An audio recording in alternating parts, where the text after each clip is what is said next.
love to fund undergraduates who will work on research with faculty. And it was a very great experience for the research, and I think it was a great experience for the undergraduates, and actually did a lot of mentoring of the undergraduates. So it's a nice project where it was sort of people layered and mentoring people at different levels, and one I would greatly encourage as a structure. It was also a lot of fun, more fun than solitary work.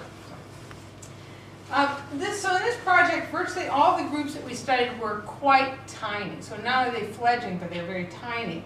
Rarely would they have more than a dozen people at a meeting, although some of them had much larger numbers that would show up for protests and rallies. We tried to look at every grassroots activist group that started during this time, regardless of their politics.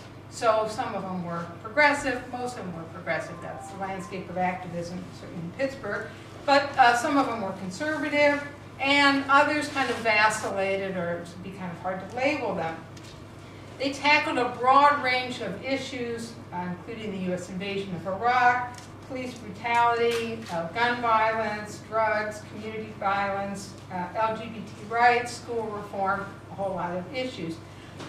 We tried to put into the study every group that started if they had freedom of action.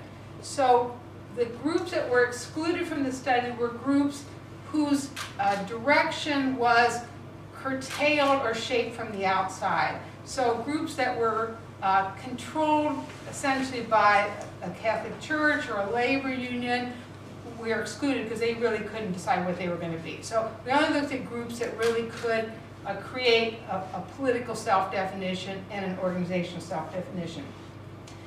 Some of them became established organizations during the study or later.